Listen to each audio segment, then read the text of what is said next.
குழந்தைகள் விடாமுயற்சியோடு இல்லாமல் இருக்கிறதுக்கு இரண்டாவது காரணம் லேக் ஆஃப் இன்ட்ரெஸ்ட்.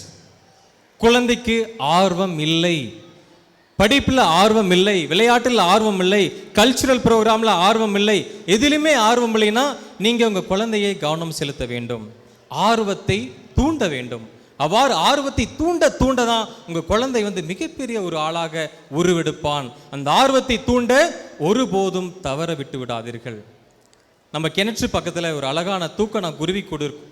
அந்த குருவி அந்த கூட்டை கட்டுவதற்காக ஆர்வத்தோடு பல வயல்வெளிகளை சுற்றி புற்களை தேடி அந்த அழகான கூடை கட்டும். எத்தனை மழையிலும் எத்தனை வெயிலிலும் அந்த கூட்டுக்குள்ள இருக்கக்கூடிய குருவி குஞ்சுகளுக்கு எந்த பாதிப்புமே இருக்காது. காத்தடிச்சா அந்த குருவி பறந்து போயிடும், அந்த கூடு பறந்து போயிடும்.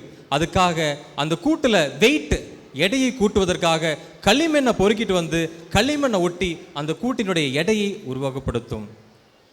அந்த ஆர்வம் உங்கள் குழந்தைகளுக்கு இருக்கிறதா? பெற்றோர்களும் ஆசிரியர்களும் உங்கள் குழந்தைகளுக்கு அந்த ஆர்வத்தை நாம் வளர்ப்பதிலே மிகவும் முக்கியமான பங்கை வகிக்க வேண்டும். குழந்தைகளுக்கு ஆர்வம் இல்லை என்றால் முயற்சி ஜீரோக்கு வந்துடும். மூன்றாவது பாயிண்ட், பேரண்டல் ப்ரெஷர். எத்தனை குழந்தைங்களுடைய பேரண்ட்ஸு உங்கள் குழந்தைங்க மேலே அதீத ப்ரெஷர் கொடுக்குறீங்க. 10 நிமிஷத்துக்கு முன்னாடி கராத்தே மாஸ்டர் இங்கே அழகான ஒரு ஷோ காமிச்சார். நம்ம அப்பா என்ன பண்ணியிருப்பார், 9ஆம் கிளாஸில் யாருக்கிட்டையாவது அடி வாங்கியிருப்பார். அப்போ அவர் திருப்பி அடிச்சிருக்க மாட்டார். என் பையனை எப்படியாவது கராத்தால பிளாக் பெல்ட் வாங்கி அவனை ஒரு பெரிய ஆளாக உருவாக்குன்னு சொல்லி அந்த பையன் ஒரு சாதுவான பையனாக இருப்பான். அவனை கூப்பிட்டு நீ பிளாக் பெல்ட் வாங்கடா, அதை வாங்கடா, இதை வாங்கடான்னு நம்மளுடைய அதிகமான நாம் என்னென்னவெல்லாம் ஆக நினைத்தோமோ அதையெல்லாம் அந்த குழந்தைகள் மேல் திணிப்பது பெற்றோர்களே மிகப்பெரிய தவறு. அதை செய்து விடாதீர்கள். உங்கள் குழந்தைக்கு என்ன வருதோ, உங்கள் குழந்தை எதில் இன்ட்ரெஸ்டாக இருக்கணும், அவன் கராத்தே வேண்டாம், அவன் மியூசிக் தான் வேணாம், மியூசிக் கற்றுக் கொடுங்க. அவன் கராத்தே வேண்டாம், அவன் ஸ்போர்ட்ஸ் தான் வேணாம், ஸ்போர்ட்ஸை கற்றுக் கொடுங்க. ஸ்போர்ட்ஸ் இல்லை, அவனுக்கு படிப்பு தான் வேணாம், படிப்பு கற்றுக் கொடுங்க. அவனுடைய திறமை என்ன என்பதை உணர்ந்து அதிலே கவனம் செலுத்தினீர்களே ஆனால் உங்கள் குழந்தையினுடைய வெற்றியை நீங்கள் நினைச்சாலும் தடுக்க முடியாது. நினச்சி பாருங்க, ஒரு குருவி கூடு இருக்கு, அதில் ஒரு கழுகு 2 குஞ்சு போட்டிருக்கு. ஒரு குஞ்சுக்கு இறக்க வந்துருச்சு, அந்த குஞ்சு அழகாக பறந்துட்டு வருது. ஆனால் தாய் பறவை பார்க்குது, 2வது குஞ்சுக்கு அதிகமான ரெக்கை முளைக்கல, ஆனால் பெரிய குஞ்சு நல்லா பறக்குதே, நீ ஏன் பறக்காம இருக்குன்னு அந்த கூட்டிலிருந்து அந்த கழுகு அந்த சிறிய குஞ்சை தள்ளி விட்டால் அந்த சிறிய குஞ்சினால் பறக்க முடியுமா? முடியாது இல்லையா? அது கீழே விழுந்து பாறையில் மோதி செத்து விடும் இல்லையா? அதுதான் உன் குழந்தையினுடைய திறமை என்ன, உன் குழந்தையினுடைய கெப்பாசிட்டி என்ன என்பதை உணர்ந்து அதுக்கு தகுந்தால் போல குழந்தைகளுக்கு ப்ரெஷர் கொடுங்க. அப்போதான் உங்கள் குழந்தை வெற்றியாளனாக வருவான். இல்லைன்னா நீங்கள் கொடுக்குற ப்ரெஷரில் முயற்சியே இல்லாமல் ஜீரோக்கு போயிடுவான்.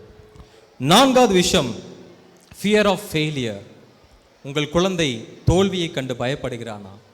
உங்கள் குழந்தை நான் 10th மார்க் கம்மியாக வாங்கிடுவேன், நான் +2 மார்க் கம்மியாக வாங்கிடுவேன், என்னால் டிஎன்பிசியில் எக்ஸாம் கிளியர் பண்ணவே முடியாது, என்னால் ஐஏஎஸ் ஆக முடியாது, ஐபிஎஸ் ஆக முடியாது, ஃபாரஸ்ட் ஆஃபீஸர் ஆக முடியாது, எனக்கு விவசாயம் சரியாக வராது, 4 பேருக்கு முன்னாடி நான் நின்று பேச முடியாது என்கின்ற தோல்வியின் பயத்தில் இருக்கிறானா? அந்த தோல்வியின் பயத்தை உன் குழந்தையின் மனதில் இது தூக்கி போடுங்கள்.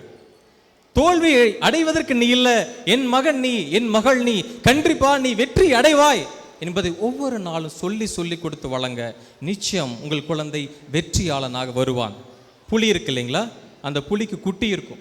அந்த புலி குட்டி பிறந்த உடனே போய் வேட்டையாடாது. ஆனால் அந்த புலிக்கு எப்படி வேட்டையாட வேண்டும் என்று கற்றுத்தருவது அந்த தாய் புலி. நீ போ, நான் வேட்டையாடுறேன் பாரு, எப்படி வேட்டையாடுறேன் சொல்லி கொடுக்கும். அந்த ஒரு மானை முக்கால்வாசி கொண்டுட்டு அதுக்கப்புறம் அந்த தாய் புலி அந்த சிறிய குட்டி புலிகிட்ட கொடுக்கும். இப்போ அடி, இப்போ உன்னை விட்டு அந்த போகாதுன்னு சொல்லி அடிக்க கற்றுக் கொடுக்கும், வேட்டையாட கற்றுக் கொடுக்கும். 2 முறை அந்த சிறிய புலி வேட்டையாடின உடனே 3வது முறை தைரியம் வரும், தானாக சென்று ஒரு மானை அடிக்கும். அதுதான் வெற்றி. அதை நீங்கள் உங்கள் குழந்தைகளுக்கு கற்றுத்தர வேண்டும். தோல்வி என்கின்ற பயத்தை உங்களுடைய குழந்தைகளுடைய மனத்திலிருந்து எடுக்க வேண்டும். 5வதாக லேக் ஆஃப் சப்போர்ட். எத்தனை தந்தைமார்கள், எத்தனை தாய்மார்கள் உங்கள் குழந்தைக்கு முழுமையான சப்போர்ட் கொடுக்குறீங்க? அரை நிமிஷம் தான் முடிச்சிருவேன். எத்தனை பேர் கொடுக்குறீங்க? பையன் காலேஜ் முடிச்சிருப்பான், புள்ள காலேஜ் முடிச்சிருக்கோம், கோயம்புத்தூரில் ஒரு அகாடமியில் சேர்ந்து படித்தா அவன் டிஎன்பிசி கிளியர் பண்ணுவான். ஆனால் நம்ம அனுப்புகிறோமா? டேய் நீ கிளியர் பண்ண மாட்டடா, உனக்கு புக்ஸ் வாங்கி கொடுக்குற, இங்கேயே கொஞ்சம் படி அப்படின்னு எத்தனை பேர் நம்ம டிஸ்கரேஜ் பண்ணிட்டு இருக்கிறோம். தயவு செஞ்சு என்கரேஜ் பண்ணுங்க, குழந்தைகளுக்கு சப்போர்ட் பண்ணுங்க. டான்சானியா கென்யா பார்டரில் மசை மாராங்கிற ஒரு நேஷனல் பார்க் இருக்குது. அந்த நேஷனல் பார்க்கில் நடந்த ஒரு விஷயத்தை சொல்கிறேன். ஒரு சிங்கம் ஒரு வைல்டு பஃபோலன்னு சொல்லக்கூடிய எருமைகளை வேட்டையாட போகுது. எருமைகளை வேட்டையாட போகும்போது அந்த கூட இருக்கக்கூடிய எல்லா எருமைகளுமே சிங்கத்தை எதிர்த்து நிற்கிறது. சிங்கம் பின்வாங்கி வெளியே போகிறது.